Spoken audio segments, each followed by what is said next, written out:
Welcome to the Spy Collection. Here is Anastasios, and following our previous video on the who's who in CIA, we also had to talk about this book. Highly recommend you to watch the who's who in CIA video if you haven't, since this book, the KGB, the secret work of Soviet secret agents from 1974, was allegedly a CIA retaliation to that disinformation covert operation of the who's who in CIA. As the former head of disinformation from the Czechoslovakian StB, Ladislav Bittman, said in 1984, the who's who in CIA was done under the supervision of the Soviet Union's KGB to paralyze the CIA operations globally. During this time, for example, the Czechoslovak and East German intelligence services started a worldwide campaign to undermine, to paralyze the operations of CIA. And at that time, the East Germans came with the initiative to publish a book called Who is Who in CIA. The information came from Czechoslovak and East German archives, and of course under the Soviet supervision. It is a classical example of a disinformation product. The book contains a number of names, supposedly CIA operatives. About 50% of the names of that book, in that book, are truly CIA agents, CIA operatives. And then there is a number of names of various American diplomats, public officials, judges, journalists who never worked for the CIA. This is likely why the CIA decided to target the KGB instead of the East German Stasi or the Czechoslovakian StB, who helped with its production.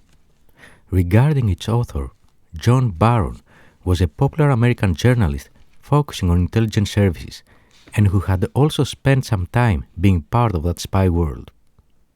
After graduating from the University of Missouri, he studied Russian at the United States Naval Postgraduate School, and right after that he joined the Naval Intelligence, where, among others, he also served in West Germany as a spy. Naturally, with such a background, most of his subjects as a journalist were around intelligence services, with a strong focus on Soviet KGB and its close partners. Additionally, despite being out of the spy world, he kept a very close relation with the US intelligence community. For example, in this 1982 article from the Association of Former Intelligence Officers, we read that guest speaker on Saturday, October 2nd, will be John Barron, senior editor of Reader's Digest, award-winning journalist, and author of a definitive book on the KGB. Of course, they were referring to this book. Even in the CIA itself, we can find this declassified letter from 1988, where the director of information technology of the agency told him that, "I want to thank you for your excellent presentation at the annual conference of the Office of Information Technology on August 30th. The comments of those who attended your session were uniformly positive. It is not often that our employees have the opportunity to hear the views of a journalist, and we were pleased to be able to do so. We found this session to be quite stimulating. As you know, the people in our office provide computer and communication support to the agency. Although our professional activities do not involve us directly in intelligence collection and analysis, we nevertheless are interested in the main business of the agency and welcome the chance to hear thoughtful commentary on foreign affairs topics. Even when Stanislav Levchenko, a KGB major covert operative, defected to the US, it was John Barron that interviewed him. We are sharing those to highlight his close ties to the US intel community and why the CIA would have helped him in a publication like this, especially considering their intention to retaliate to Stasi and KGB for the information they leaked through Julius' murder. For many years, John Barron had been publicly refuting any involvement of the CIA in this book that reveals the identities of over 1,600 KGB, GRU, and affiliated operatives globally, as well as some very sensitive covert and clandestine operations of the KGB. However, from the now declassified CIA archives, we can get a different perspective. This is a CIA memo for the Director of Central Intelligence, written by David H. Blee, the then Associate Deputy Director for Operations in the CIA, whose details were also revealed by the Who's Who in CIA book. According to that KGB leak, he operated undercover for the CIA in Karachi, Pakistan, in Pretoria, South Africa, and in New Delhi, India. Of course, this doesn't imply that he initiated the CIA disinformation covert action, or as the CIA called it, political warfare, but it likely increased his motivation. Back to the memo, we read, "The book publishing unit of the Reader's Digest expects that KGB, a non-fiction work by John Barron, a senior Digest staffer, will be off the presses by mid-November 1973 and go on sale in late December. This book is not a CIA project, but Barron has been in touch with agency officers, principally, then some redacted name, now retired, for consultation and advice ever since 1967, when the idea for the book originated. Barron has also been in contact with the FBI, which gave him considerable help, with MI6 and with other West European services. Preliminary versions of a number of chapters of the book have already been printed in regular issues of the Digest in the past few years. The author's preface states, in the course of many other acknowledgements, the Central Intelligence Agency eventually fulfilled most of our requests for addresses, through which we were able to write to former KGB personnel and negotiate our own arrangements for interviews. We further profited from expert counsel of two retired CIA officers, William King Harvey and Pierre De Silva.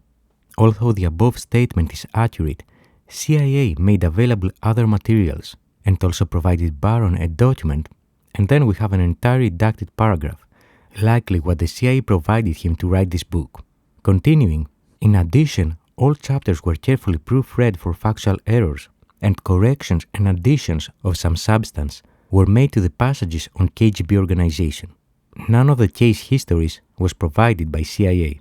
And another paragraph redacted by the CIA concluding that Barron has annotated his book with chapter notes citing actual non-CIA sources for virtually everything in the book. Nevertheless, the wealth of detail and relative accuracy and currency of the information will lead knowledgeable observers to infer that the CIA and/or the FBI either wrote or were active collaborators in the book. Barron and Reader's Digest are prepared to stand behind the statement in the author's preface, quoted in paragraph 2 above. We should be able to maintain this stance publicly, although it may be useful to acknowledge that the Digest did us the courtesy of showing us an advance copy. We should not indicate that we censored the book in any way, and that memo was written by the then Associate Deputy Director for Operations, David Blee, in other words, one of the leaders of the clandestine operations of the CIA. Now, as the CIA expected, this book was printed in January of 1974, and in its preface we can also find the exact paragraph the CIA internally communicated several months prior to its publication. It's here. Furthermore, 3 years after its publication on December 25, 1977, the New York Times published a front-page story titled "The CIA's 3-decade effort to mold the world's views," where, among others, it said, "In several instances, agency sources said the CIA has assisted authors with books that it felt might serve some operational purpose, even where the agency had no hand in preparing the manuscript. One such case, sources said, was the agency's decision to cooperate with John Barron in his research on a recent book about the Soviet KGB. That decision, sources said, was a response to the KGB's publication a few years before of a small volume, largely accurate, entitled Who's Who in the CIA.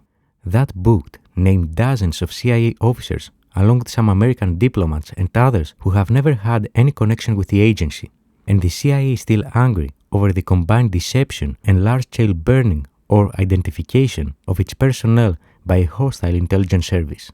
The Barron book contains a 35-page compendium of names of KGB officers serving under various covers around the world.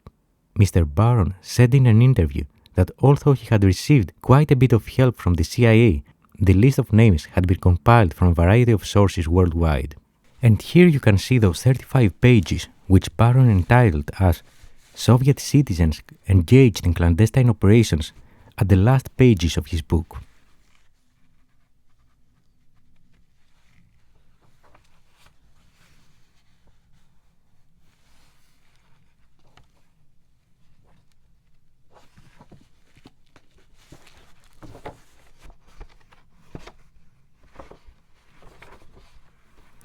And here you can read the chapters of this book that will give you an idea of what was revealed in this large Cold War era book, which was quite likely a CIA political warfare operation, or as it's more widely known, a disinformation operation. Of course, the KGB wasn't happy with this covert operation, as it directly impacted several of its operations and undercover operatives globally, similar to what Who's Who in CIA did to the CIA. So KGB launched a new active measures operation, this time targeting John Barron himself, as it looks like they didn't have any hard evidence that the CIA was behind it. In the 1999 book, The Sword and the Shield, the Mitrokhin Archive, and the Secret History of the KGB, that Vasily Mitrokhin, a KGB major from the first Chief Directorate, that is, Foreign Operations, who defected to the United Kingdom in 1992, wrote, with the help of British historian Christopher Andrew, we read that some of the files noted by Mitrokhin give a vivid indication of the ferocity in which the center, KGB headquarters, has traditionally responded to intelligence leaks about its past foreign operations. The publication in 1974 of John Barron's KGB, The Secret Work of Soviet Secret Agents, based on information from Soviet defectors and Western intelligence agencies, generated no fewer than 370 KGB damage assessments and other reports. The resident in Washington, Mikhail Karnevich Palonik, codenamed Ardov, was instructed to obtain all information on Barron, then a senior editor at Reader's Digest, and to suggest ways to compromise him. Most of the active measures used by the KGB in its attempts to discredit Barron made much of his Jewish origins, but its fabricated claims that he was part of a Zionist conspiracy, a favorite theme in Soviet disinformation, appear to have had little resonance outside the Middle East. The active measures employed against some of the journalists who wrote articles based on Barron's book were more imaginative. Doctored versions of blank information cards from the Austrian StB, security police, registry previously obtained by KGB agents, were used to compromise Austrian journalists judged to have used material from KGB, the secret work of Soviet secret agents, to undermine the peace-loving policies of the USSR. Fabricated entries of the cards prepared by Service Alpha, the FCD active measure specialists, purported to show that the StB believed the journalists concerned to be hand in glove with the CIA. Photocopies of the cards were then circulated among the Austrian media. The files noted by Mitrokhin list other KGB countermeasures against Barron's book in countries as far afield as Turkey, Cyprus, Libya, Lebanon, Egypt, Iran, Kuwait, Somalia, Uganda, India, Sri Lanka, and Afghanistan. And you can imagine those Soviet active measures created equivalent responses by the Western spy agencies, and those events, to some degree, continue even to this day as we record this video. Just like we did with the Who's Who in CIA, here are the last few words from John Barron in the preface of this book. While honoring the confidences and protecting the anonymity of certain sources, we nevertheless have tried to state in the chapter notes the sources of each passage of the book.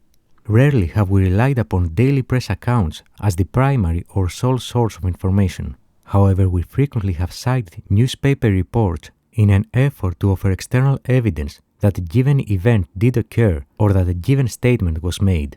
I believe the documentation is sufficiently detailed to enable readers to assess the credibility of each section, and I hope it may assist others in future studies of the KGB, which fears nothing so much as illumination.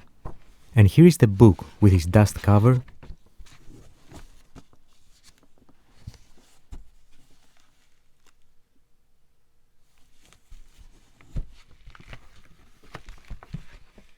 And without it.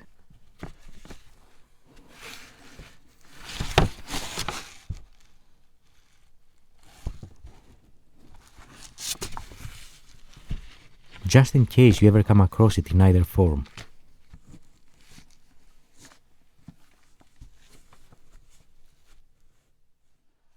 The people change. The agencies might have a different name, but the spy versus spy game never ends. And for the average citizen, all of those would have been results of great investigative journalism, breaking news, political scandals, and other colorful news lines. But in reality, they were all covert operations, since in this world, nothing's as it seems.